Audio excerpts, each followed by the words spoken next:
Perfecto, vámonos, Recio. Bueno, pues bienvenidas y bienvenidos a esta segunda sesión de control de constitucionalidad y convencionalidad aplicado a pueblos y comunidades originarias y sus miembros y la libertad de expresión. Como lo mencionamos el viernes, siempre hay manera de relacionar estos dos temas.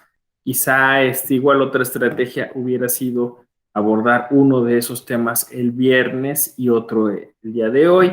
Eh, Me parece que, bueno, siempre este constructivismo pedagógico en el que creemos en la eje, bueno, permite que los temas se aborden de manera muy intuitiva y se vayan pues vayan teniendo su propia vida y su propia vitalidad, ¿no? A través de las clases. Entonces, así que el viernes lo dedicamos a hacer un marco muy amplio, crítico, a propósito del control de constitucionalidad y convencionalidad. Tuvimos ahí un par de intervenciones ese mismo día. Me comentaban que, bueno, pues les parecía un enfoque interesante, si bien es que quizá inesperado, ¿no? Para lo que es justamente el diplomado que ustedes están tomando. Normalmente, bueno, pues se toma otro enfoque, pero justamente hicimos una especie de deconstrucción de este gran discurso llamado los derechos humanos y estos instrumentos concretos, el control de constitucionalidad y convencionalidad, eh, pues como dos posibles mecanismos que requerirían de una revisión, si bien no necesariamente a nivel de reforma constitucional, sí más bien de práctica, de cultura, de perspectiva, ¿no? Que pues podríamos denominar un proceso de urgente democratización de esos mecanismos, ¿no? Entonces, bueno, ya también mencionábamos brevemente los temas que podrían relacionarse con pueblos y comunidades originarias, y también con un poco con el tema de libertad de expresión. Ahora sí podemos hacer ya ese aterrizaje puntual hacia ambos temas. Iniciaremos con el primero. Ciertamente, como lo mencioné el viernes, estos instrumentos, estos controles, no necesariamente han favorecido a los pueblos y comunidades originarias. Ciertamente ha habido avances, eh, eso, eso, eso debe reconocerse, ¿no? Ciertamente hay un poco de mayor conciencia e inclusión de estos pueblos y comunidades, pero ciertamente no es la deseable, ¿no? Eh, Justamente la semana pasada platicamos con el ex magistrado, porque ahora dice que ya no digamos magistrado, con el ex magistrado Juan Carlos Silva Adaya, quien ahora es jefe de la unidad de investigación de la EGE, y comentábamos que, pues, por ejemplo, tendríamos que reconocer que el Tribunal Electoral sí ha estado muy pendiente de estos temas desde hace al menos 2 décadas, ¿no? A diferencia, por ejemplo, de lo de la Suprema Corte, o sea, para encontrar un asunto donde la Corte se ocupa de temas indígenas, híjole, pues pasan meses, años, ¿no? Y son casi contados con los dedos. En cambio, el Tribunal Electoral casi podríamos decir que cada tercer día se topa con nuestros asuntos. Alguien podría decir que es por la materia, pero yo creo que también es por la disposición o la disponibilidad que en materia electoral se ha tenido siempre respecto de estos tópicos, ¿no? También hay toda una discusión escolástica, pero parece que sí, la generalidad opina que fue el Tribunal Electoral el primer organismo constitucional que en México citó tratados internacionales, incluso antes de la propia reforma. Incluso también se conoce y se menciona muchas veces como un lugar común, el hecho de que la Suprema Corte, vía jurisprudencial, limitara el ejercicio de la interpretación constitucional del Tribunal Electoral, por lo que tuvo que venir una reforma para que ya se hiciera explícita esta labor, ¿no?, que el Tribunal Electoral tiene como Tribunal Constitucional.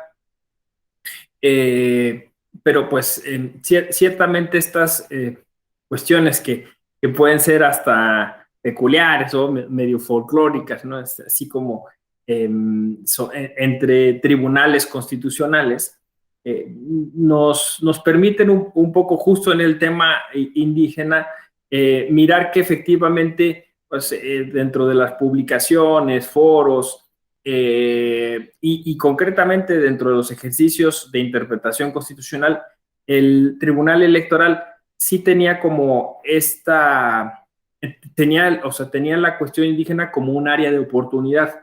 Esto, o sea, quiero decir que era más evidente que en la Corte. Yo estuve 10 años en la Suprema Corte e insisto, no había como esa predisposición. Ahora quizá la hay más, después incluso se creó una dirección o área de derechos humanos, empezó a haber como un poco más de atención, pero sigue sin haberla, insisto, como sería deseable. En cambio, pues el Tribunal Electoral, por ejemplo, cuenta con una defensoría pública electoral para pueblos y comunidades indígenas, cuenta con distintos expertos y expertas en estos temas. Como también decía el propio Juan Carlos Silva, aunque son pocos, ¿no? Y se los contamos con los dedos. O sea, los secretarios de estudio y cuenta que en el Tribunal Electoral se ocupan de estos temas, son pocos, decía él, ¿no? Debería haber más. Él, de hecho, es uno de los exponentes de estos temas y de los que más casos intentó, pues, desarrollar, ¿no? Pero bueno, pues, obviamente los magistrados, por ejemplo, de la Sala Jalapa, pues son magistrados que cumplen con ese perfil. Ahora está como candidata a ocupar un sitial en esa sala Roselia Bustillo, que también, pues, ha sido profesora investigadora aquí y ha estudiado esos temas y de alguna forma después estuvo como secretaria de estudio y cuenta desarrollando algunas líneas jurisprudenciales. Así que sí existe, por decirlo de grosso modo, una tendencia a interesarnos por esos temas. Esta aproximación, este interés, lo hemos vuelto perspectiva, ¿no? O sea, es decir, cuando hablamos de interpretación constitucional relativa a pueblos y comunidades indígenas, le llamamos perspectiva intercultural. Esta perspectiva intercultural supone, ahí sí, como lo mencioné ahorita al inicio, un cambio cultural, un cambio de enfoque, un cambio de aproximación. Y me parece que sí también se debe mucho a los esfuerzos que la propia Escuela Judicial Electoral, antes Centro de Capacitación Judicial Electoral, ha tenido, ¿no? O sea, aquí ha habido personas que se han interesado y ocupado de esos temas, más recientemente Enrique Inti y desde siempre me parece el doctor Pérez de los Reyes, y yo un poco también he escrito sobre ello, mis líneas de investigación en algún momento fueron hacia allá, y eso ha generado una sinergia, ¿no? O sea, es decir, sinergia de la que forman parte ustedes, porque de alguna forma, pues, nuestros estudiantes, sobre todo este grupo que es como de élite, iba a decir, pues sí muestra que justamente podemos lograr hacer ese cambio de perspectiva, ¿no? Entonces, la interpretación constitucional, que como mencioné el viernes, puede ser un poco hueca, a veces poco empática, ¿no? Poco consciente de ese ejercicio que debe realizarse de alcanzar la justicia social, pues en este caso nos ha llevado a interesantes sinergias, ¿no? Sinergias que de todos modos no terminan por cuajar del todo o alcanzar el máximo como se esperaría. Pero bueno, me voy un poquito a explicar de ello, ¿no? Primero, como sabemos, costó mucho trabajo reconocer que el derecho que generan las comunidades y pueblos originarios, y ya me refiero a esta expresión que desde los años 80 hemos empezado a utilizar, es muy difícil eh, nombrar a estos pueblos. El nombre adecuado es pueblo, ¿no? A nivel internacional, pueblo, porque aunque incluso, y lo pongo así porque me parece un debate interesante, algunos de estos pueblos han dicho que de hecho debieran ser consideradas naciones, ¿no? Pero esto todavía en el diálogo intercultural cuesta mucho trabajo, no con ellos, sino con nosotros, ¿no?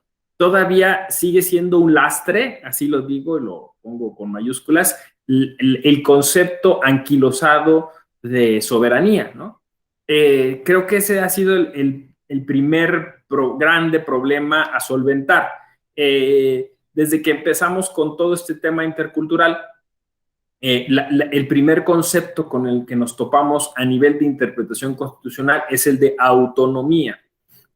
Como lo señalan bien los tratados internacionales, en específico el convenio 169 de la Organización Internacional del Trabajo, la autonomía es la base de la construcción epistemológica de todo el tema que tiene que ver con la interpretación. Yo me referiré más que a controles, a eso, a interpretación, armonización del derecho convencional y constitucional. Entonces, en esa armonización, el concepto de autonomía es la base de todo, ¿no? La autonomía que debe entenderse en los términos precisos y contextuales en los que pues, se viene desarrollando el propio concepto, ¿no? ¿Por qué? Porque, pues, por ejemplo, en Europa, el problema, digamos, de la construcción de las naciones europeas, de los estados modernos europeos, pues implicó el sacrificio de la diversidad interna, lo que generó que muchas comunidades perdieran esa autonomía, ¿no? Problema que pues hoy les viene a explotar, como se dice, en la cara, y que lo vemos, por ejemplo, sobre todo en el problema con la comunidad catalana y la nación española, ¿no? Entonces, ese es, quizá hay puntos en común, pero se trata de otro concepto distinto, ¿no? La autonomía indígena como la reconoce el derecho internacional público de los derechos humanos, tiene que ver con el que los estados, y bueno, esto se ha aterrizado obviamente a la Convención Interamericana de Derechos de los Pueblos Indígenas. En ese contexto internacional, los estados miembros deben de reconocer la gestión del derecho y la política que tengan y pueda tener estas comunidades y pueblos originarios, ¿no? Entonces, la noción correcta es pueblo, porque pueblo es una expresión que puede englobar muchas más cosas, aunque territorialmente hablando, bueno, o sí, políticamente hablando, o se habla de comunidad, ¿no? Insisto, algunos de estos pueblos y comunidades se consideran a sí mismos naciones. Es un tema, pues, que algún día me parece tendremos que discutir. El concepto de nación es un concepto decimonónico que cada vez va siendo más complejo de tratar o de sostener, porque pues básicamente la pluralidad jurídica pues implica ese reconocimiento de la existencia de estos denominados sistemas normativos, ¿no? Entonces, cuando se reconoce autonomía a estos pueblos, por ejemplo, les doy un dato también más, también es el término correcto que debe utilizarse respecto de pues sí, las comunidades que integran el gran grupo de afromexicanos y afromexicanas, ¿no? O sea, también es pueblo afromexicano. Esa es la denominación correcta, pueblo afromexicano. Porque justamente en este diálogo intercultural encontramos algunos desfases dentro de las concepciones políticas o de organización política. Me explico para no andarme por las ramas. Miren, es muy sencillo. Lo que sucede es que muchos de estos pueblos no necesariamente están circunscritos a nuestras clasificaciones territoriales, ¿no? Ese ha sido el gran tema, ¿no? O sea, ¿cómo haces para que un pueblo pues, se ajuste necesariamente a un distrito electoral o se ajuste a un municipio, ¿no? Entonces, muchas veces ese es el gran problema, ¿no? O sea, la autonomía lleva a autoconcebirte y entonces esta autoconcepción puede llegar a generar una asociación que además también es constitucional, ese derecho, ¿no? Es decir, bueno, pues nosotros nos reconocemos como pueblo estas comunidades. O sea, es decir, puede haber 5, 6, 7, 8 comunidades. Comunidades que no necesariamente se asocian a un municipio. O sea, puede ser que una comunidad abarque 2 o 3 municipios y puede ser que esa comunidad o viceversa, puede ser que en un municipio haya 3 comunidades, incluso de distintos pueblos originarios, ¿sí? Más o menos se percibe, ¿no? La distinción, ¿no? Entonces, fíjense, dentro de un municipio puede que haya distintas comunidades adscritas o que se autoconsideran como de distintos pueblos, ¿no? Entonces, por eso es que se tiene que tener mucha cautela, ¿no? Porque lo normal es tratar de hacer como ese ajuste necesario, ¿no? Ah, bueno, pues aquí todo el tiempo la discusión es justamente sobre la forma en la que se va a distribuir o a segmentar el territorio o se va a diseñar, digamos, las jurisdicciones o los distritos electorales y todo esto pues siempre entra en pugna. ¿Cómo es la manera en resolver estos temas? Pues solamente a través de mucho diálogo, ¿no? De mucha discusión, de mucho debate, ¿no? De mucha escucha activa. Bueno, eso después nos va a llevar a un terreno muy especial dentro de este tema, que es de la consulta previa, ¿no? Pero, bueno, no nos adelantemos, vamos por partes, ¿no? Entonces, una vez que los estados reconocen esta autonomía a estos pueblos, a estas comunidades, y que no es un reconocimiento estático, sino es un reconocimiento dinámico, por varias razones. Primero, porque dentro de o sea, la idea del convenio 169 y de todo el derecho internacional es que muchos de estos pueblos y comunidades estaban aquí desde antes de la formación de los propios estados modernos, ¿no? O sea, esos pueblos incluso estuvieron antes de la conquista y de la colonia, y esto les da un derecho a que ese tipo de territorio en el que se encuentran, pues de alguna forma les permita como pues mayor adherencia, diríamos, hacia esos territorios. Pero hay otros factores que nosotros mismos hemos fomentado o que hemos hecho que surjan, que también los han afectado, ¿no? Me refiero, por ejemplo, al tema de las migraciones, ¿no? De los desplazados. Entonces, también muchos de estos pueblos y comunidades se han visto obligados a ir de un lado a otro, ¿no? Entonces, tienes primero estas condiciones previas que tienes que reconocer, previas a la formación de los estados modernos, y luego tienes estas condiciones actuales en las que esos pueblos, por culpa de la violencia o de las malas administraciones, pues han tenido que moverse, ¿no? Entonces, tienes este múltiple ir y venir que genera, obviamente, pues, una necesidad de estar constantemente revisando cuáles son los espacios en los que se debe desarrollar esta autonomía, ¿no? Entonces, eso lleva a otro tema, que es el tema de la autoascripción o de la adscripción. Sí, así como ven ustedes, se va construyendo una especie de edificio, ¿no? Interpretativo, al final de cuentas, ¿no? Porque uno de los criterios o de las características de la interpretación constitucional y convencional en este tema, pues es respetar la autonomía. Pero ¿cómo respetas la autonomía?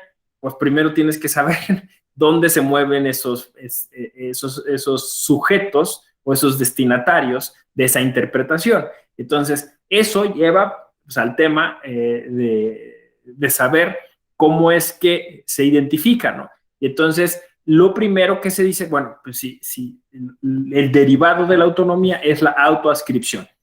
La autoascripción se refiere a que son ellos mismos los que se autonombran, se definen como parte de un pueblo o comunidad, ¿no? Entonces, ese es el primer criterio, Desgraciadamente, nosotros, los ladinos, como justo ellos nos llaman, ¿no? Nosotros, los mestizos, nos hemos encargado también de echar a perder esa parte, ¿no? Y entonces hemos abusado de eso, que debiera ser un reconocimiento que les permitiera acceder a un cierto tipo de derechos.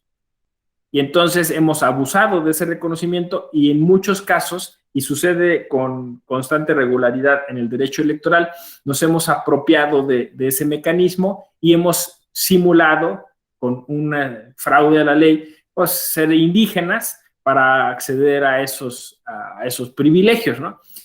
Bueno, a esas acciones afirmativas, que es el nombre correcto que se les debe dar, ¿no? Y entonces, en ese abuso, se ha necesitado o se ha requerido pasar de la autoascripción a la adscripción. O sea, es decir, desgraciadamente, y este es un tema muy complicado, no basta que ellos se autonombren, en tanto que se ha generado tanto abuso y tanto fraude a la ley, ahora se necesita que se identifique plenamente que una persona es indígena. Y esto entonces nos ha puesto en una situación muy, muy compleja, porque es una situación casi racista. Me voy a explicar, ¿no? Aquí todos estos temas de interpretación constitucional y convencional tienen una necesidad, una urgencia de desarrollarse a través de la multidisciplinariedad. No sé a ver si ustedes lo pueden percibir igual que yo, pero aquí es donde la interpretación constitucional y convencional muestra para qué está hecha, ¿no? O sea, muestra si es o sea, tiene el desafío más grande, eso es lo que quiero decir, ¿no? O sea, porque no basta para el intérprete, para la intérprete, no basta simplemente hacer una traslación o acoplar normas, ¿no? O derivar una de otra, sino que además se presume que eso lo va a hacer a través de una perspectiva intercultural. Es decir, que va a tener al menos una especie de actitud antropológica frente a estos temas, ¿no? Entonces, si no se tiene eso, la interpretación está condenada a fracasar.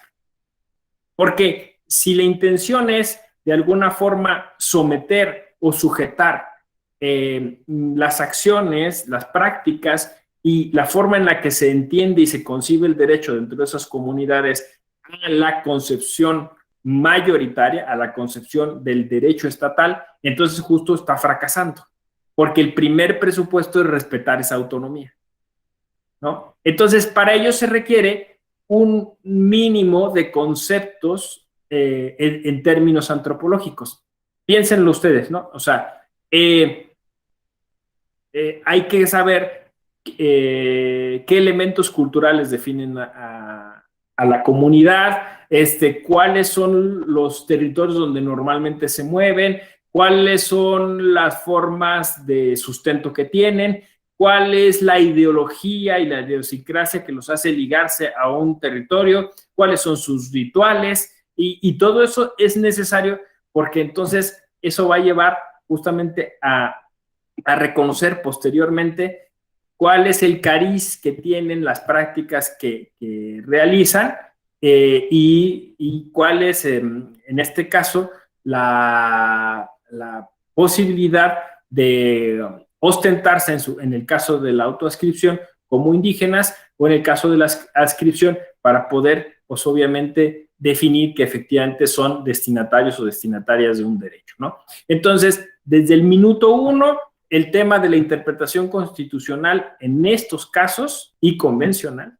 en estos casos, requiere de un approach muy intercultural, ¿no?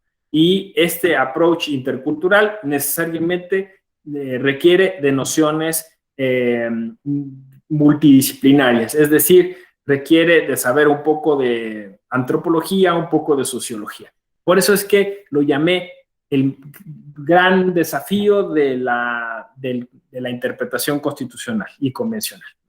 Entonces, muy bien. Bueno, pues ya que se reconoció, ya que se sabe, ya que se está en presencia de los grupos y personas que integran estos pueblos y comunidades, entonces se debe de empezar este diálogo a través del cual pues, se tienen que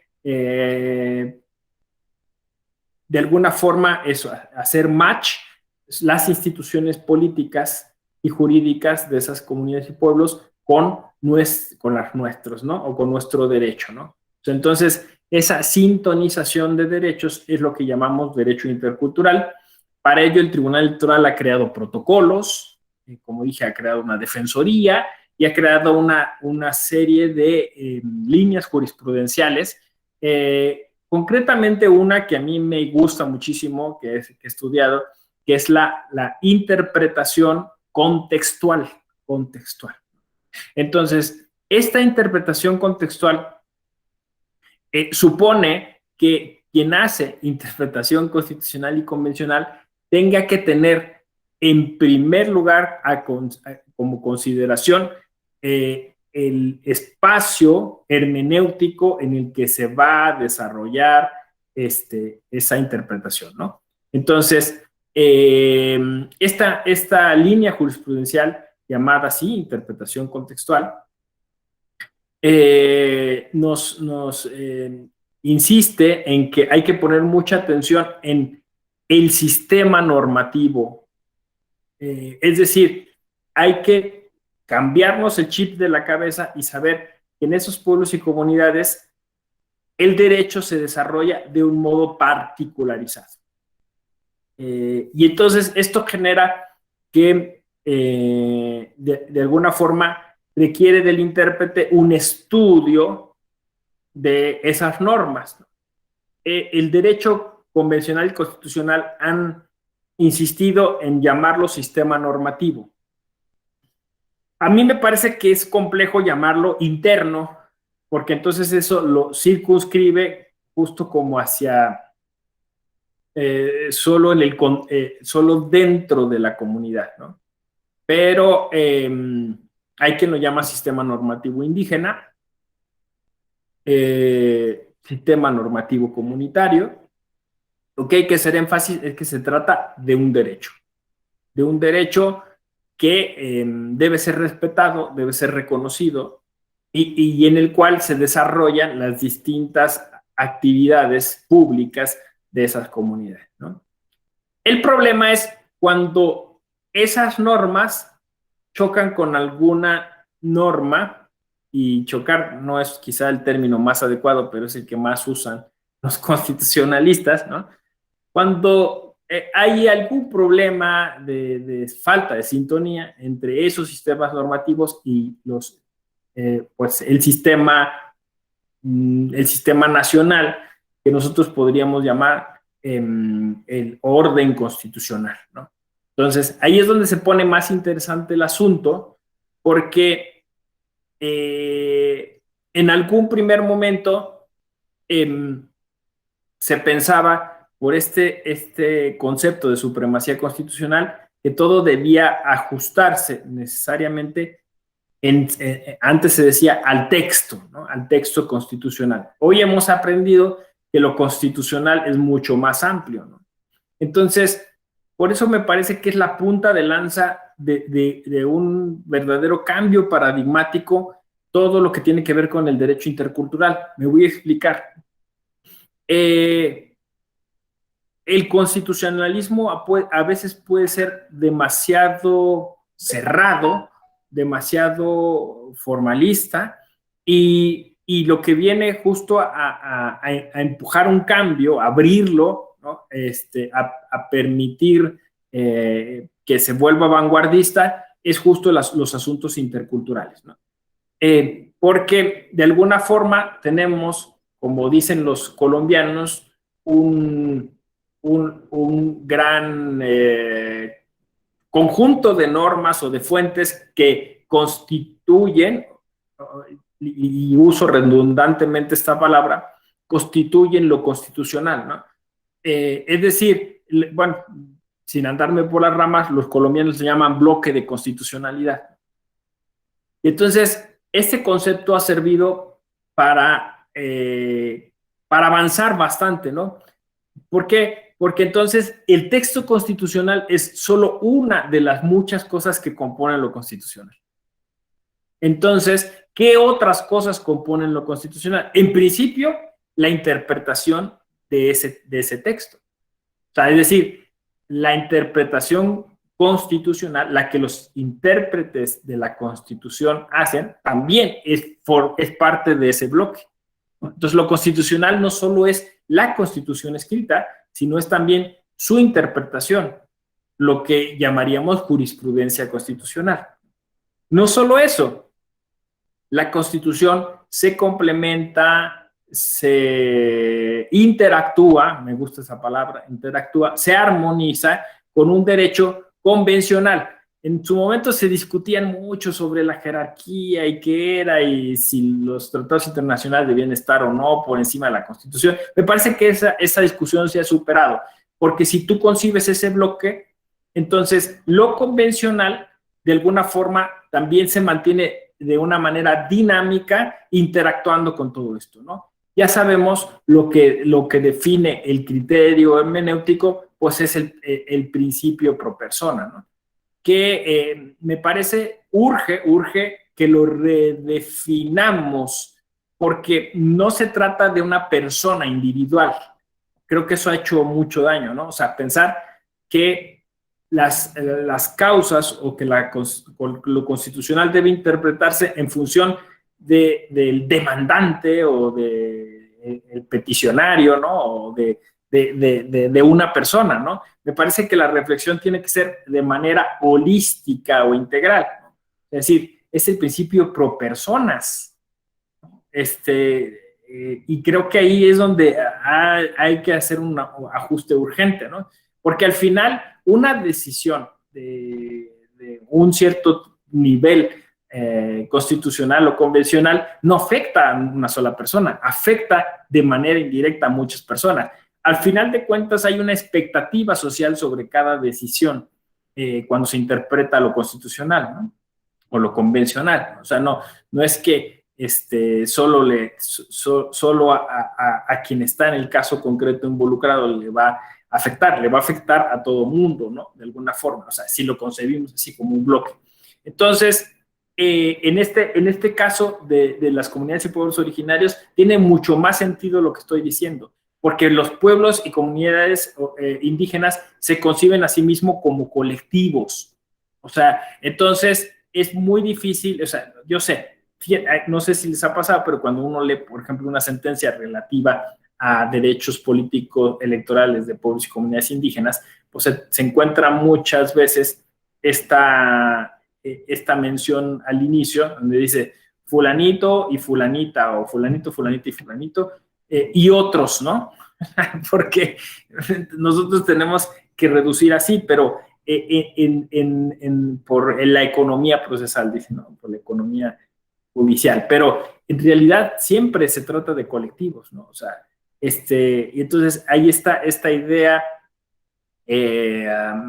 menos individualista, y entonces justamente el principio pro personas así debiera operar, ¿no? O sea, es decir, ¿qué es lo que está, qué es lo que, cuál es la norma que tenemos que elegir que sea la más adecuada?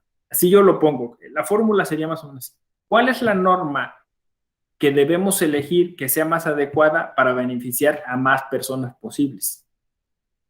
O sea, entonces, eso cambia todo, drásticamente la interpretación constitucional, porque si nosotros pensamos de manera individualista, entonces creemos que tenemos que favorecer justo a solo a una persona, ¿no? Y entonces el ejercicio tiene que ser mucho más complejo, porque a lo mejor favoreciendo a esa persona estás afectando a muchas otras personas, ¿no? De manera indirecta.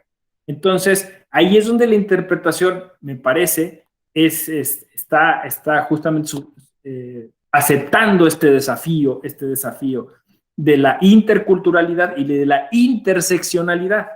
¿Por qué? Porque igualmente, o sea, el principio que estoy sugiriendo aplicaría también para el caso de que dentro de una comunidad indígena hubiera un grupo distinto a esa comunidad indígena que también requiere de un reconocimiento. Vamos a pensar personas discapacitadas dentro de una comunidad indígena, mujeres dentro de una comunidad indígena, ¿no? O sea, entonces requiere una interpretación que tiene que ser a la par intercultural, pero a la par interseccional, ¿no? Entonces, esto lo estamos viendo constantemente en los temas conflictivos que se dan dentro de las comunidades indígenas, ¿no? Muchas veces que tienen que ver con cuestiones de género. Y pareciera que el derecho occidental no está alcanzando, o sea, estos estándares hermenéuticos que proponen el constitucionalismo tradicional europeo no está alcanzando. No está alcanzando para nada porque te dice, no, pues tienes que hacer un test o tienes que ponderar, ¿no? Tienes que hacer cálculos. Y en realidad no se trata de cálculos, o sea, se trata más bien del conocimiento de una realidad, insisto, que se erige, que se yergue como constitucional y que está compuesta por personas a las cuales se tiene que escuchar en sus demandas, en sus peticiones concretas, e incluso personas que a lo mejor no tienen voz y que también tienen que ser incorporadas de alguna manera, ¿no? Que eso también nos cuesta mucho trabajo, porque parece que esperamos de alguna forma que haya una especie, bueno, eso es así, ¿no? Como esto lo asociamos con el proceso y le llamamos proceso constitucional, esperamos que haya una acción, ¿no? O sea, esta idea occidental debe haber una acción, o sea, debe pedirlo el que lo quiere el derecho. Eso también nos ha afectado mucho, porque en los temas de pueblos y comunidades indígenas, pues miren, ellos no se vienen a quejar, están bien a gusto allá, están bien contentos, están bien tranquilos. Y justo la interpretación constitucional en materia electoral ha avanzado mucho en ese terreno. O sea, si ustedes checan las líneas jurisprudenciales, por ejemplo, se van a encontrar muchas cosas que tienen que ver con la suplencia de la queja, ¿no? O que tienen que ver incluso con pues, este asunto de la Defensoría Pública Electoral para Pueblos y Comunidades Indígenas, pues incluso con el fomentar la propia acción procesal, ¿no? Es decir, o sea, no vamos a esperar a que vengan, ¿no? Porque posiblemente ese sea el tema. Y ahí les paso otro dato de interpretación convencional. La Corte Interamericana ha insistido que el acceso a la justicia tiene que ser pleno, ¿no? Y ha insistido muchísimo. ¿Qué significa que sea pleno? Tiene que ser eficaz y efectivo. Entonces tú no puedes decir, es que tengo un medio de impugnación. Ahí lo tengo, solo que no lo usan, ¿no? Y si no lo usan es su problema.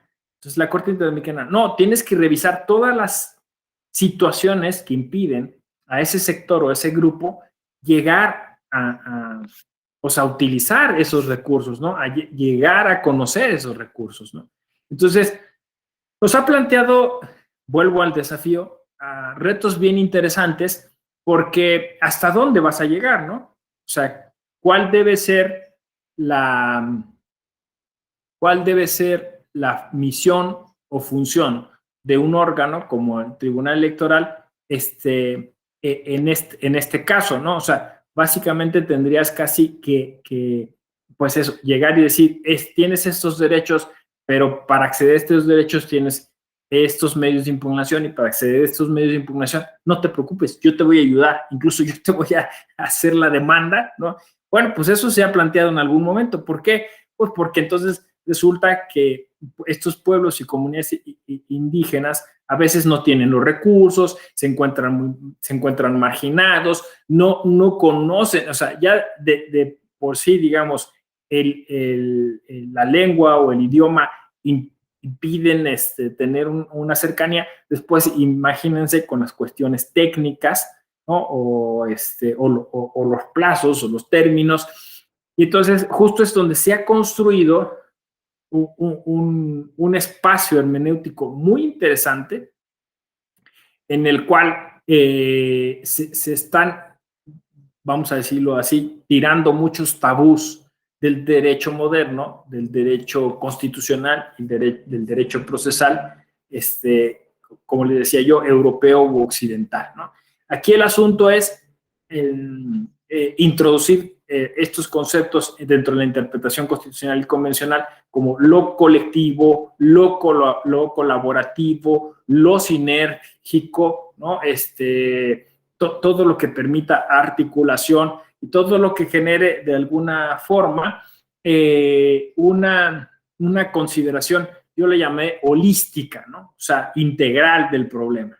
Eso es lo que se ha traducido a líneas jurisprudenciales como la interpretación contextual, ¿no? Me parece que esa es la tendencia, ya no se va a detener, ¿no? O sea, es decir, nosotros vamos a seguir explorando en la creación de esos espacios mucho más horizontales y menos verticales, ¿no? De colaboración, que de todos modos también termina por beneficiarnos a nosotros como mestizos o como occidentales, ¿no? Porque entonces, en aras de salvaguardar los derechos de estos pueblos o de estos grupos, ¿no? En aras de salvaguardar eso, nosotros entonces generamos toda clase de mecanismos a través de los cuales podamos cumplimentar, ¿cómo se dice? Cumplir con estos estándares que nosotros mismos nos hemos colocado, por ejemplo, el de la acceso a la justicia pleno, ¿no? Que es eficaz y efectivo. Y entonces, para eso, pues, insisto, todo lo que haya que hacer, me parece, hay que hacerlo. He escuchado que por ahí algunos tribunales locales están pensando en abrir defensorías. También he escuchado que hay un interesante debate de si esas defensorías no solamente deberían de ser exclusivas para temas indígenas, sino que se pudieran abrir defensorías, por ejemplo, para adultos mayores o defensorías para personas con alguna discapacidad o defensorías para grupos pertenecientes a la comunidad LGBTQ y más, ¿no? O sea, entonces ahí está el debate, ¿no? Ahí está el debate y por eso decía que de alguna forma ha sido los temas indígenas los que han ido jalándolo hacia allá. Sin embargo, si uno platica con algunos colectivos indígenas, pues te dicen que todavía estamos muy lejos, ¿no? De alcanzar el ideal de inclusión. Y tienen razón porque de alguna forma el derecho y el derecho constitucional seguirán siendo ilegítimos en la medida en que esos pueblos y comunidades no participen de su construcción, de su elaboración, o sea, no estén presentes ahí. Y lo que podemos ver es que en nuestros órganos de toma de decisiones, o sea, me refiero sobre todo a los órganos parlamentarios, no vemos a indígenas. Entonces, creo que ese es el gran tema que tiene que ver con el desafío al que me referí, ¿no? Sí, tenemos que lograr una inclusión real, ¿no? Lo que llaman los teóricos como Roberto Saba, como Gargarella, una igualdad sustantiva, ¿no? Sustancial. O sea, tenemos que ver a los indígenas dentro de los congresos, ¿no? Y hemos generado varias fórmulas para ellos, o sea, es un todo. Si se fijan, es como un círculo virtuoso, ¿no? O sea, porque si al final tú estás generando, o sea, nosotros los mestizos generamos un derecho constitucional que les aplicamos a ellos, entonces de alguna manera es algo antidemocrático, es algo poco coherente, no sé si me explico, ¿no? O sea, yo llego y le impongo un derecho a ellos, ¿no? Entonces, la única fórmula para hacer que la interpretación constitucional realmente sea del todo horizontal, pues es que ellos estén participando en la elaboración de este derecho y que no sea nuestro derecho constitucional aplicándoselo a ellos y subsumiendo sus derechos o sus sistemas dentro de nuestro constitucionalismo, ¿no? Ahí es donde está como la sutil tarea que tenemos que darnos, ¿no? Porque claro, el artículo segundo es muy poderoso, pero insisto, los indígenas lo consideran todavía muy pobre, ¿no? Porque, claro, nosotros podríamos, al final, vía interpretación constitucional, puede resolver muchas cosas. El artículo segundo, si se entendiera cabalmente, se entendería que todo el derecho que se genera dentro de una comunidad indígena es derecho constitucional, así de simple. No habría que discutir nada más, no tiene que pasar. Antes se decía, se tenía que convalidar, antes se decía algo así el artículo cuarto, ¿no? Pero ahora no, o sea, es liso y llano, ¿no? Hasta que no se presente algún conflicto que sugiera la armonización de sistemas, en principio, lo que hoy esté sucediendo en una comunidad indígena y se considere como norma consuetudinaria, tiene el valor de constitucional a nivel nacional. Así es, ¿no? Pero ¿por qué digo que no está sucediendo? Porque, bueno, primero porque, insisto, en los congresos no tenemos a indígenas. Los que llegan incipientemente a través de alguna fórmula y muy forzada de acción afirmativa a través de un partido político, pero bueno, estamos con todo el tema de la redistritación siempre, es decir, cómo hacen las famosas cuotas y cosas así, pero no alcanza, o sea, no alcanzamos a tener ese grado de representación deseable. Y después, aún teniéndolo, ¿no? Porque además hay otro tema, ¿no? Sacando a los indígenas de sus comunidades, de alguna manera también se les despersonaliza, ¿no? Se les descomuniza, usar un neologismo, ¿no? Se les descomunaliza. Entonces, ya pierden de alguna manera el sentido. Pero es una discusión incluso también fuera del tema intercultural para nosotros, ¿no? O sea, nosotros tenemos también ese problema. El principio de representación está totalmente agotado, ¿no? O sea, es algo en lo que nadie cree, ¿no? O sea, no sé si ustedes creen que realmente su diputado o su diputada lo representa, ¿no? O sea, si realmente hay una conexión entre nosotros y nuestros representantes. Por ahí hay muchos vicios del constitucionalismo que no hemos afrontado y abordado todo. Insisto, es el derecho intercultural el que otra vez vuelve a ponerlo en la palestra para su discusión, ¿no?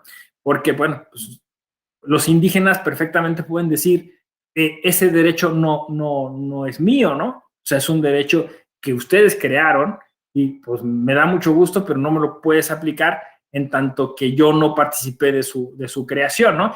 Y el único argumento posible para decir, ni modo, porque somos mayoría, o ni modo, porque nosotros tenemos el poder y la fuerza pública, pues me parece que no son argumentos deseables en una democracia contemporánea, ¿no? Entonces, la otra fórmula que ya yo había adelantado se utiliza para estos casos es la consulta previa, ¿no? Que también es un derecho internacional, o sea, es decir, que estaría dentro del área de la interpretación convencional y que nos hemos tardado horrores en poder implementar a nivel constitucional, ¿no? Es decir, todo ha tenido que ser vía el derecho internacional, ¿no? Porque pues aquí la ley no ha querido salir, no ha habido la voluntad política deseada, y no solo eso, muchos congresos locales no han querido legislar en ese sentido, o sea, no hay todavía el reconocimiento que debería de haber en muchas entidades federativas de esto que estoy diciendo, ¿no? O sea, es decir, un artículo segundo constitucional que está a nivel federal, que debiera haber en las constituciones locales, donde se reconoce que estas comunidades gozan de autonomía y que su derecho es absolutamente válido, ¿no? Entonces, muchas de estas comunidades han tenido que recurrir al Tribunal Electoral para que se les reconozca esa calidad de sistemas normativos, como bien se sabe. Y un momento el Tribunal Electoral fue tan, no sé, le podemos llamar garantista, ¿no? O sea, tan vanguardista, que dijo, bueno, y si para ello se requiere, o sea, para el ejercicio de los derechos políticos requieren de presupuesto, pues será entonces la cabecera municipal, la administración central, la que se encargará de darle los recursos necesarios, ¿no? Ahora hay una jurisprudencia que ha cambiado ese contexto. Ahora eso se ha trasladado al plano administrativo. Se supone que esa distribución fiscal debe hacerse desde el Poder Ejecutivo, pero es un tema que no va a parar ahí, ¿no? O sea, no va a parar ahí porque, insisto, hay muchas cosas que están desintonizadas o que están ahí complejas porque, pues obviamente las comunidades para ejercer su autonomía, pues requieren del presupuesto que les corresponde, ¿no? Y muchas veces quien administra este presupuesto, pues es el municipio, y el municipio muchas veces no es indígena o no coincide con esas comunidades, y ahí es donde empiezan los problemas, ¿no? Entonces, bueno, y volvemos a lo de la consulta previa. La consulta previa, que es un tema que se cuece aparte, que requiere de un espacio idóneo para abordarlo, pero es muy importante porque se ha vuelto un tema recurrente dentro de la interpretación constitucional, ¿no? Es decir, y dentro de la interpretación constitucional electoral concretamente, ¿no? Si se llevó o sea, muchas veces se pone como una solución, a veces se tiene que revisar porque no se hizo adecuadamente, y bueno, tiene tres características que deben cumplirse, que sea previa, libre e informada, ¿no? Entonces, estas tres características se ponen como justo estándares de interpretación constitucional. Entonces, cuando se tenga que llevar a cabo una reforma, cuando se tenga que llevar a cabo una redistritación, cuando se tenga que llevar a cabo un acto administrativo, algo que afecte a la comunidad indígena, entonces en ese momento se tiene que activar una consulta previa. La consulta previa se hace normalmente en términos del sistema electoral, o sea, es decir, se hace como una votación. Y entonces esto genera un espacio de interés muy interesante, porque eventualmente pues también algunos otros organismos, no sé, alguna dirección de asuntos indígenas o una secretaría de asuntos indígenas en algunos estados, también llevan a cabo estas consultas, ¿no? Por ahí hay quien dice, expertas y expertos, que también ahorita estamos abusando, ¿no? Hay una consultitis, se quiere consultar todo, y eso está llevando a banalizar la consulta. Entonces estamos ahí como entre la espada y la pared, o sea, entre un exceso de consultas, ¿no? que termina por no ser tan eficaz, porque o sea, al final se hacen las consultas, pero no se hace, no, o sea, porque la obligación de la consulta es que una vez que se ha consultado, lo que los pueblos y comunidades digan tiene que introducirse, ¿no? En los cambios, ¿no? O sea, si no, nada más se vuelve simulación, ¿no? Entonces, esa banalización, esa consultitis, ese exceso, todo eso, está llevando como pues a una especie de de minusvaloración, ¿no? Como diría yo, de desprestigio, ¿no? De la propia consulta previa. Pero bueno, se las comento porque me parece que es un mecanismo muy importante, muy interesante, que en los próximos años empezaremos o tendremos que empezar a desarrollar de manera más puntual y en su caso, pues con el debido acompañamiento, ¿no? O sea, ojalá, pero me parece que ese no va a ser el tema, se legislara, pero no va a ser así, ¿no? Entonces, el tema va a tener que ver mucho con capacitación, va a tener que ver mucho con que las personas que se encuentran involucradas en estas consultas, pues tengan el perfil y el idóneo y adecuado para poderlas llevar a cabo. Bueno, hasta aquí, dudas, comentarios, algo que quisieran agregar, alguna experiencia, algo que hayan escuchado. Se han dicho varios temas, creo que por aquí podrían surgir algún comentario. Adelante, León Felipe y luego Jorge Antonio. León. Sí, muchas gracias. Eso es bueno, solamente una duda en el tema de la autonomía y libre determinación de pueblos que ya, digamos, ejercen esta autonomía. ¿Cuál sería su opinión? ¿Hasta dónde, como organismos públicos electorales locales, podemos intervenir o podemos revisar esa autonomía o esa libre determinación de un pueblo que ya ejerce esa libre determinación? Me refiero al caso Chu y su elección inconclusa, que todavía está desde diciembre no llevada a cabo. Gracias. Sí, es una pregunta súper interesante, te la agradezco mucho, León Felipe, ¿no? El universo de los conflictos indígenas es inmenso, ¿no? O sea, esto que llamamos conflictos intercomunitarios, intracomunitarios, extracomunitarios, ¿no?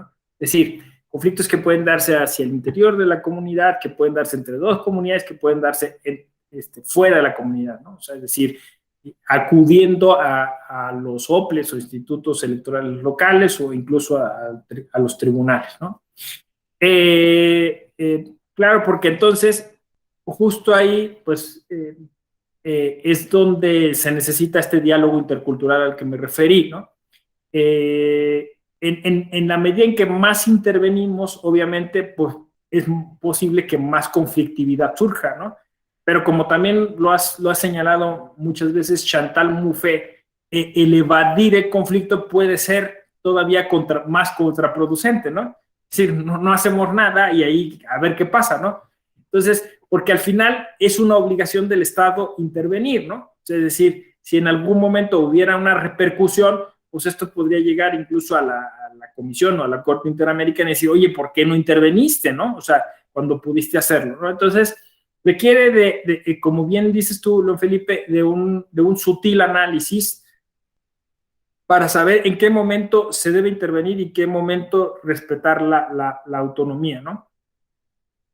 Muchos conflictos de estos internos, desgraciadamente, luego son fomentados por los propios partidos políticos, ¿no? Eso es otro tema, y tendríamos que empezar a trabajar justo con los partidos políticos. Por ahí escribí algo para Axis, ¿no?, sobre el futuro de los partidos políticos, un poco a propósito de esta cultura cívica y de paz que tienen que generar, ¿no? O sea, no tienen que llegar a generar conflictos porque dicen, ¿no? A río revuelto, ganancia de pescadores. Entonces, hay quien se beneficia del conflicto, ¿no? Y entonces, me parece que allí habría que identificar quién se está beneficiando del conflicto y en su caso, pues generar responsabilidades respecto de eso, ¿no?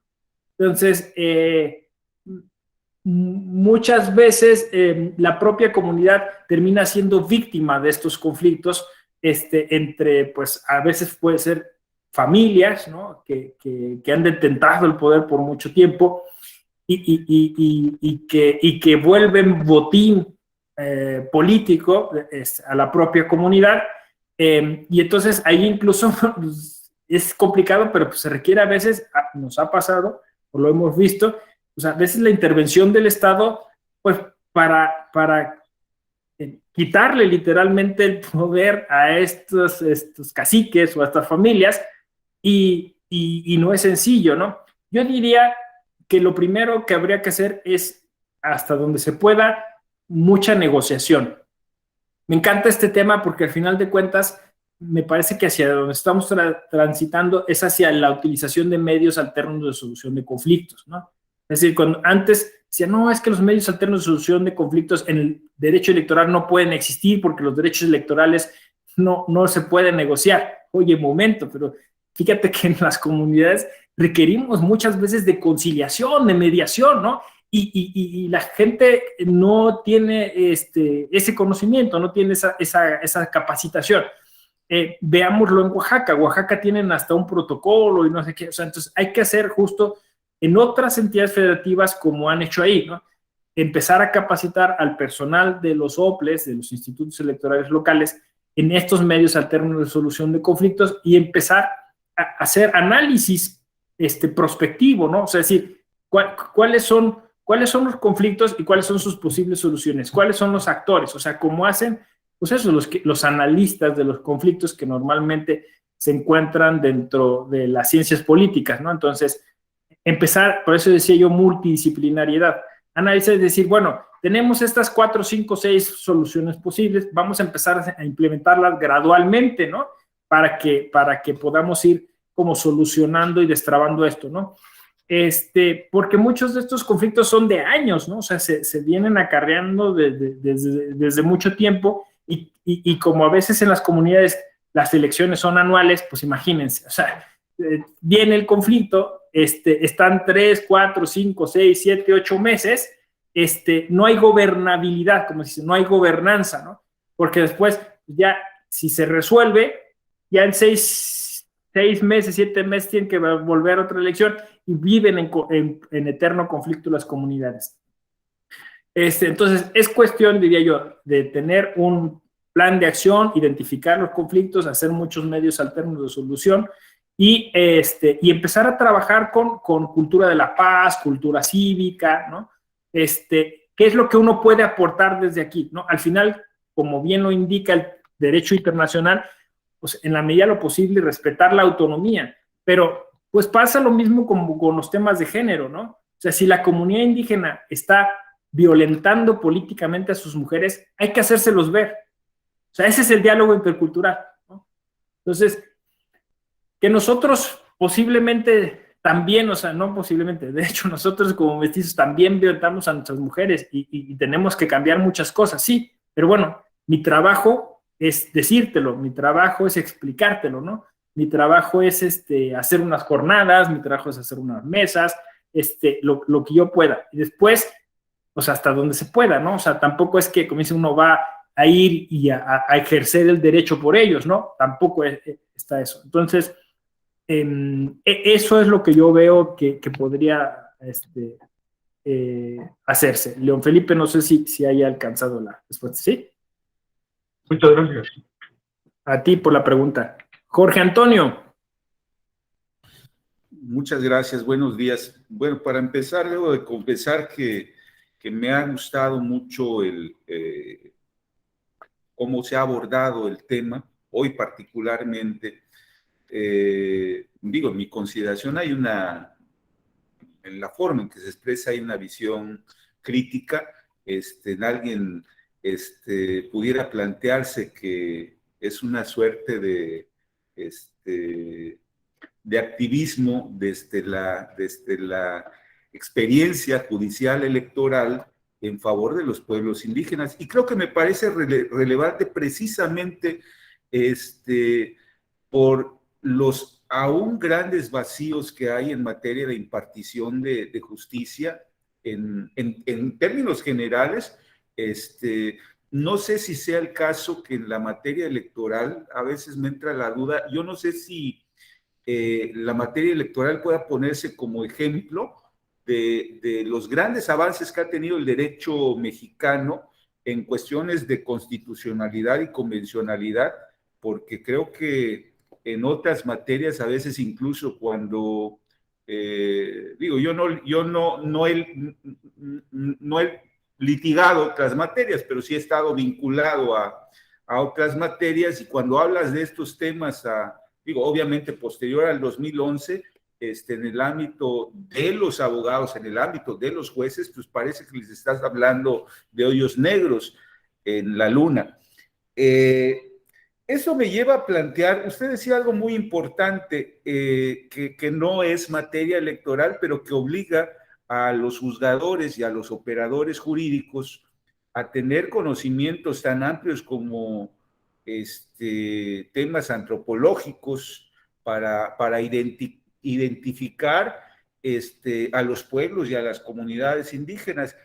Yo no sé si la particularidad del sistema electoral mexicano, pues en la gran mayoría de los casos, con la homologación de los procesos electorales, sin pensar que la problemática de las comunidades en términos de cuestiones selectivas se circunscriba únicamente a esos momentos, la particularidad que da el hecho de que hay 2 años, por así decirlo, intermedios entre proceso y proceso, permitiera generar una suerte de procesos ad cautelum, procesos cautelares, para ir teniendo diagnósticos que permitan, pues yo no sé si esto a través de la defensoría que tiene el propio Tribunal Electoral, tener una radiografía de la conflictividad que eventualmente se pudiera esperar ya en las coyunturas electorales.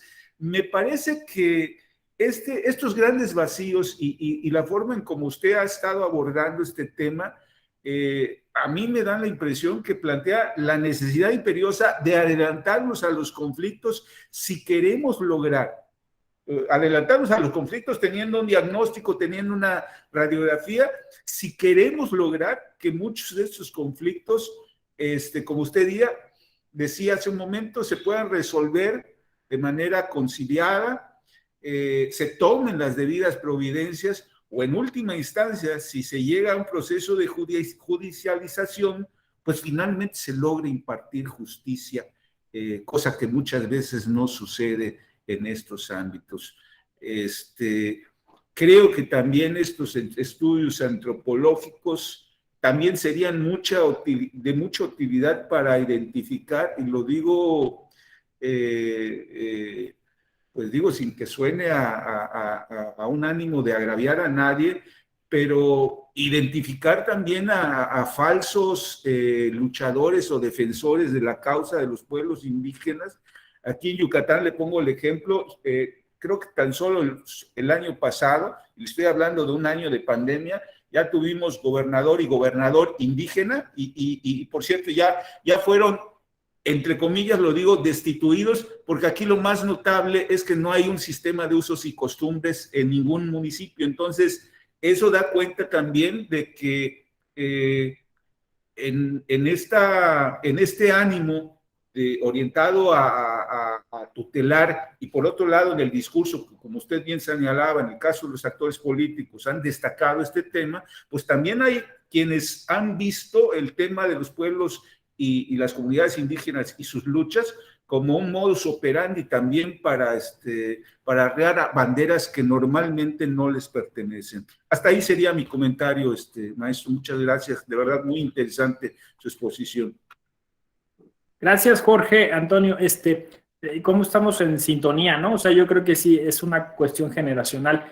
Esto que decía sobre medidas cautelares.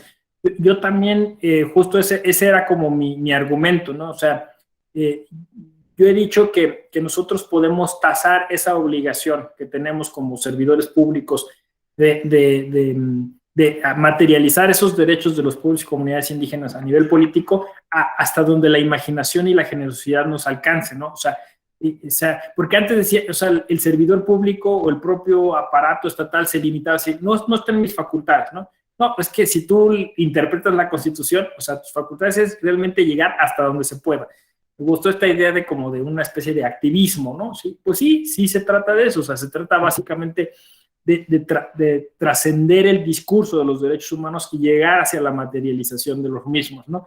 Entonces, a veces, que está un poco en la sintonía con la pregunta de León Felipe, o sea, a veces nosotros como servidores públicos nos damos cuenta que hay que hacer algo más, ¿no? Y que a veces no alcanza simplemente, pues, la pequeña intervención en la que se solicita que el Estado, ¿no?, esté ahí presente, como puede ser, pues, una consulta previa, o el pasar de un sistema de partidos a un sistema normativo, sino que habría que hacer algo más, y efectivamente pues me gusta esto de como una especie de medidas cautelares, ¿no? Y habría que ingeniarnos cómo hacerlo, estar diseñando estrategias para poder adelantarnos a los problemas. Yo alguna vez comenté, porque me tocó ser observador en una elección en Perú y me dejó como muy impresionado. Allá se llama Jurado Nacional de Elecciones. Entonces nos llevaron a una sala, ¿no? Durante la elección, donde había pues, una especie de gran pantalla en donde se veían los conflictos, ¿no? Entonces, ahí decía, por ejemplo, ¿no? Tal lugar, pues está pasando esto, ¿no?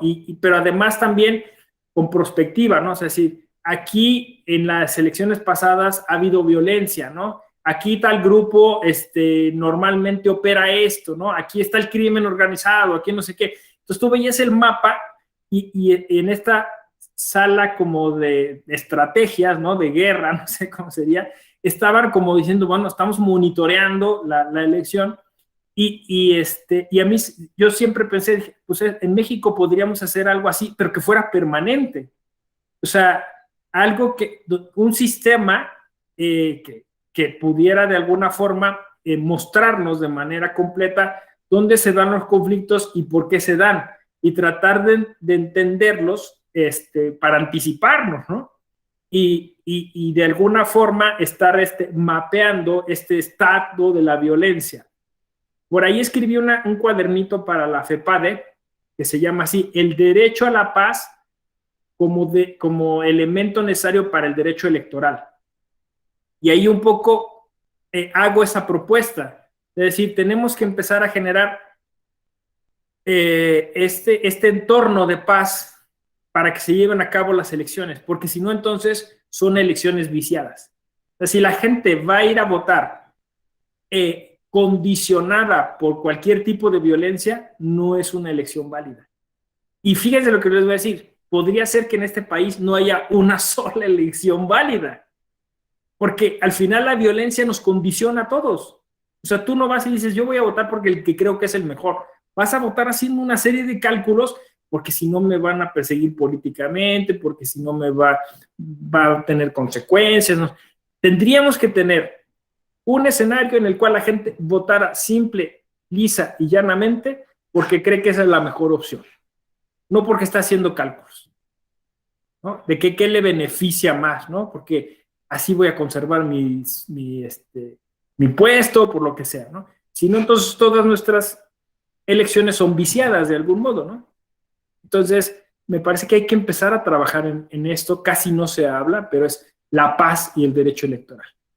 Y todo lo que se pueda hacer, todo en lo que nos podamos anticipar, en lo que podamos generar, me parece que por ahí está el camino, ¿no? Entonces creo que sí, efectivamente le podemos llamar medidas cautelares, activismo, ¿no? Pero sí, tiene que ser una actitud distinta frente a la violencia política que se vive, ¿no? Ustedes lo saben, cada elección es cada vez más violenta, ¿no? Más candidatos, más candidatas, más personas involucradas mueren, ¿no? Entonces, o sea, no es lo deseable. Tenemos que empezar a hacer un análisis un poco más multidisciplinario, incorporar expertos y expertas de otros y empezar a hacer foros, mesas, lo que sea, ¿no? Para solucionar este tema. De ahí tomamos como gozne o enlace para poder decir algo sobre la libertad de expresión, ¿no? O sea, este tema de la violencia. Me parece que también este tema de interpretación constitucional y convencional, así como hicimos el análisis realista, vamos a decirlo así, del tema intercultural, pasa lo mismo, ¿no? En un país donde los periodistas corren constantemente peligro, donde tenemos una prensa, vamos a decirlo así, porque, o sea, son dos cosas, ¿no? Una es la violencia, que está mal y que hay que repudiar y todo, y que eso no permite una libertad de expresión plena como lo lo apunta el derecho internacional. También, por otro lado, tenemos una prensa muy deficiente, ¿no? O sea, tenemos un periodismo muy, muy deficiente, ¿no? Entonces, que ya sabemos, ¿no? Que muchas veces, pues, no es libre justo porque tiene que estar buscando modos de sustento no tan legal para poder desarrollar su trabajo, ¿no? Entonces, todos esos factores nos llevan a un, digamos, a un terreno donde la comunicación política es altamente deficiente en nuestro país, ¿no? Por todas estas razones, ¿no? Entonces, es lo mismo que un poco como con la cuestión indígena. Necesitamos generar estrategias para garantizar primero este ejercicio de manera libre, ¿no?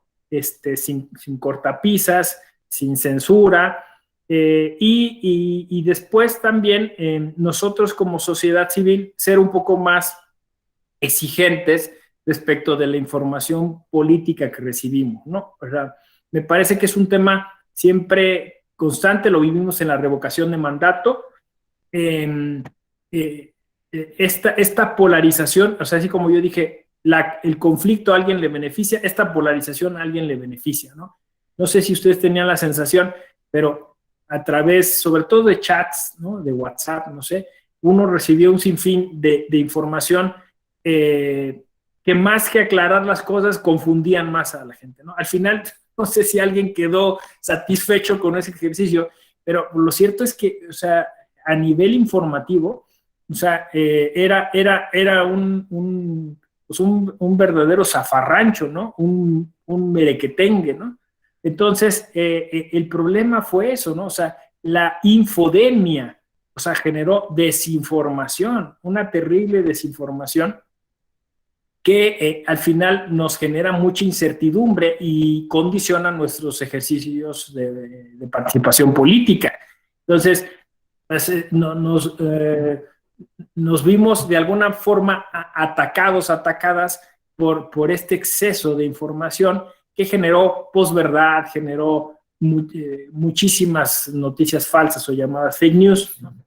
Y la interpretación constitucional constantemente, y la del Tribunal Electoral, sobre todo la sala especializada, pues se está moviendo entre estos elementos, ¿no? O sea, es decir, entre el tema de permitir mayor libertad de expresión, que es lo que constantemente se dice tanto a nivel convencional como a nivel constitucional, y también, volvemos al tema, la posible intervención del Estado para acompañar, dirigir, fomentar un tipo de comunicación política que sea más constructiva, sobre todo eso, ¿no?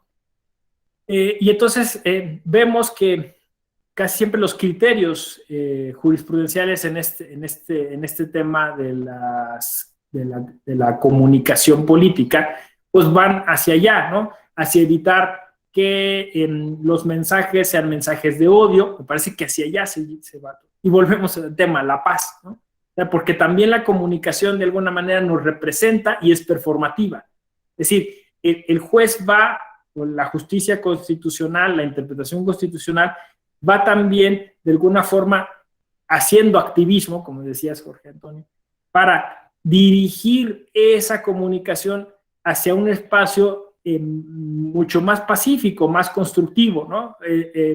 Y justo platicábamos entonces con Juan Carlos Silva que tenemos que empezar a atender más este tema de los discursos de odio, que es un tema que está muy presente en el derecho internacional.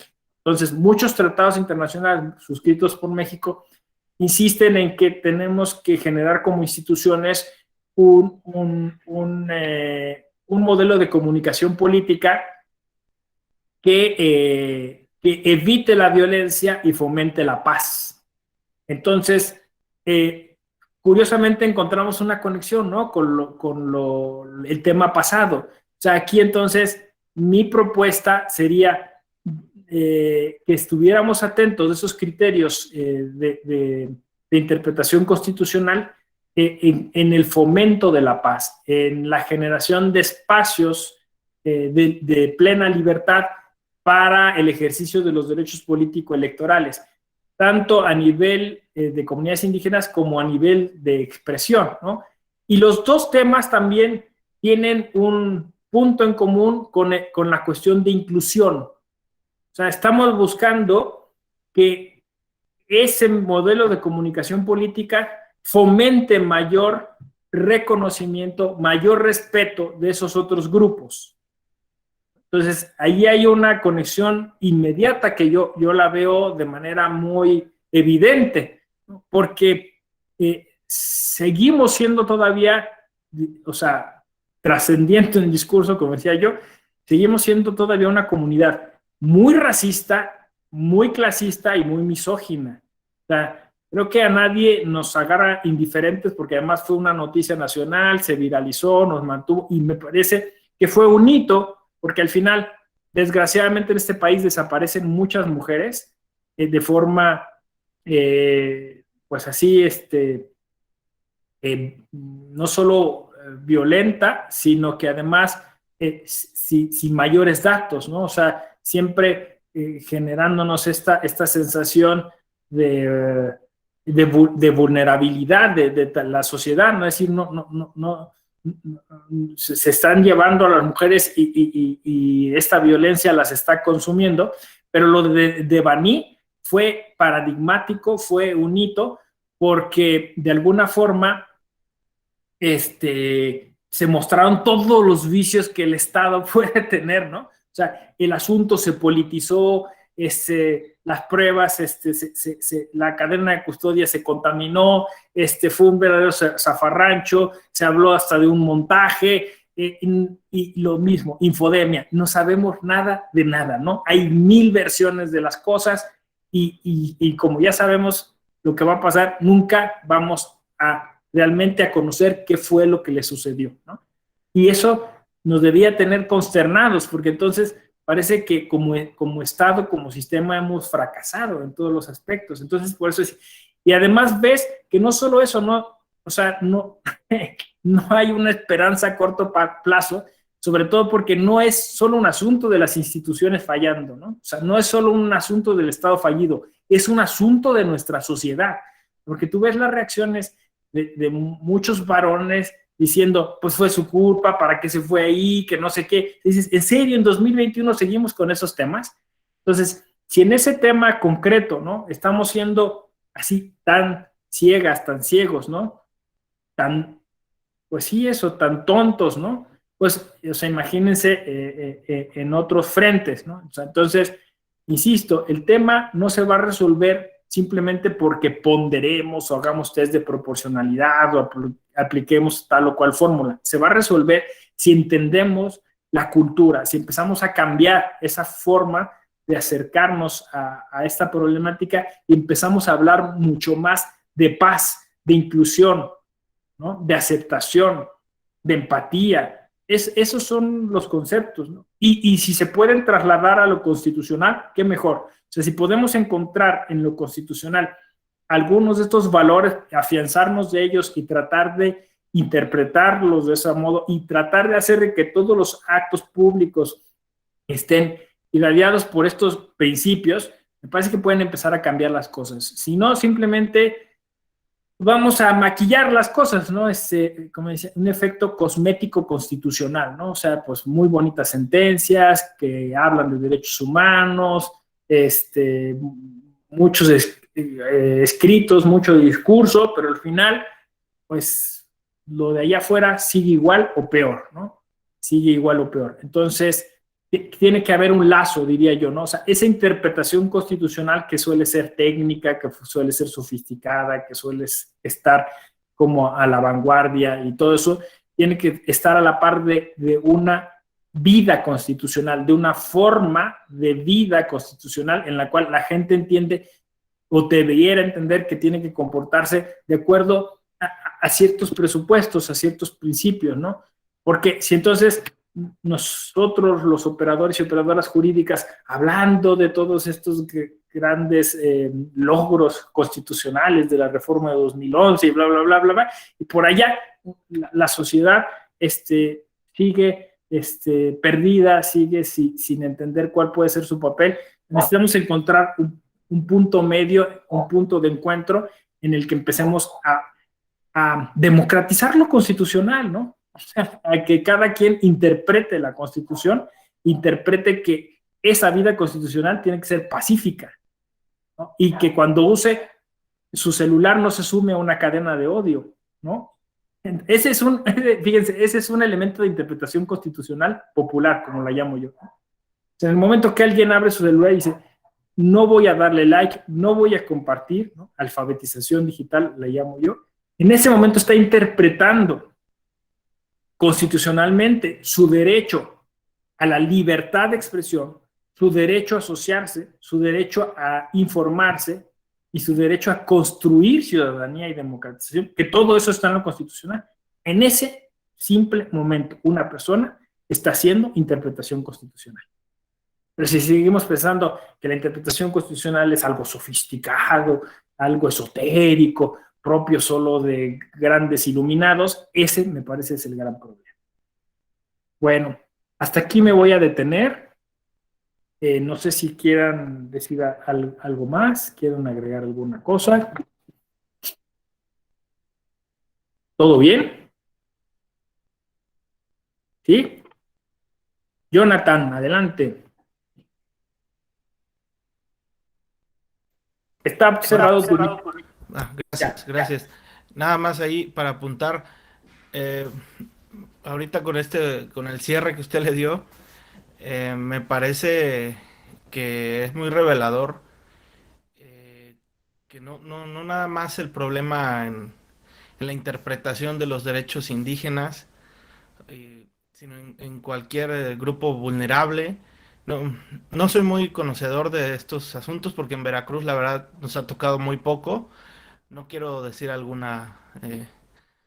absurdo, pero creo que en general es como redimensionar el concepto de Estado de Derecho para involucrar a la ciudadanía pues, a nosotros como funcionarios judiciales a un Estado convencional de derecho, tal vez, ¿no?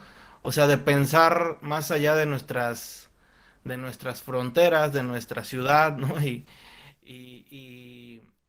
que a lo mejor la comodidad nos ha permitido como desplazarnos sin tener que atrevernos a buscar nuevas respuestas o la aplicación de nuevas normas. Entonces, con esta parte que mencionaba usted, de que a veces como ciudadanos nosotros también colaboramos de alguna manera en estas divisiones y en esta malinformación o desinformación, y en esta interpretación errónea de lo que se tiene que hacer, pues es como ver más allá, ¿no? De ya el Estado de Derecho que también obliga a los ciudadanos a conducirnos bajo las normas, ¿no?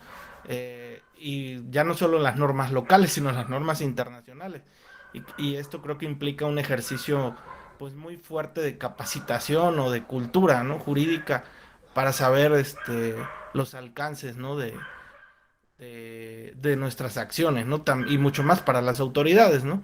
Lo vemos a diario con este caso que usted mencionó, pues de que, vaya, es como se mencionó ahí, un concierto de inconstitucionalidades e inconvencionalidades, ¿no? Pareciera como que día a día se programan o se mentalizan a hacer todavía más evidente las fallas en nuestro sistema judicial. eh, entonces, por ahí hace rato también comentaba un compañero de la interpretación que se le da a la convencionalidad en otras materias. Y la verdad es que yo antes de estar en electoral estuve postulando en penal, en administrativo, y pues sí vi una diferencia. O sea, sí es cierto, sí se habla, al día de hoy ya se habla o ya se hacen estos nuevos enfoques, ¿no? Sobre todo en administrativo, tal vez como el derecho a la buena administración, ¿no?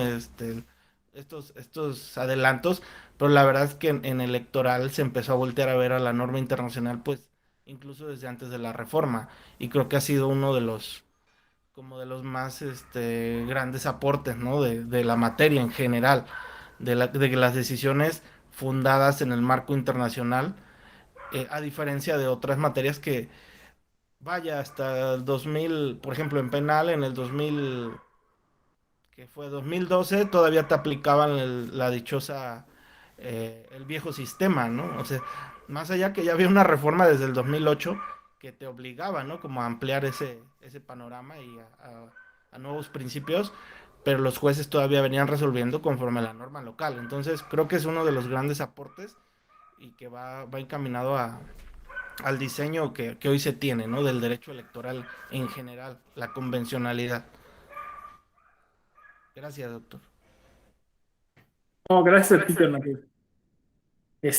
Bien interesante, sí, porque justo eso estaba pensando, ¿no? O sea, como un solo caso te llegaba a ver de manera realista y paradigmática, en que, o sea, o sea, nos encanta el rollo, encanta el discurso, el efecto cosmético, solo un caso, o sea, ¡pum!, todo colapsa, ¿no? Estado fallido, ¿no?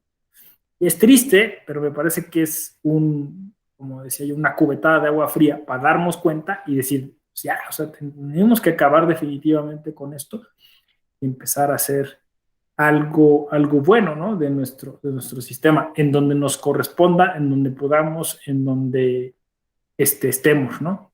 Ahí, ¿no? Un granito de arena, pero pues a lo mejor, como dicen, el vuelo de la mariposa luego puede cambiar todo el mundo, ¿no? Entonces, contagiarnos de eso y a ver, algo lograremos. Muchas gracias, Jonathan. Muy bien, bueno, pues me dio mucho gusto haber estado con ustedes. Espero que nos encontremos de nuevo. Si no, de todas maneras, nos vemos en redes sociales, los veo en Twitter, en Facebook. Cuídense mucho, bonita semana. Empezamos muy bien la semana, me parece. Les deseo que sea exitosa y llena de mucha paz y felicidad. Gracias. Muchas gracias, un gusto, maestro. Doctor. Gracias, doctor. Buen día. Gracias por la conexión. Gracias, doctor. Buen día. Bye. Hasta luego.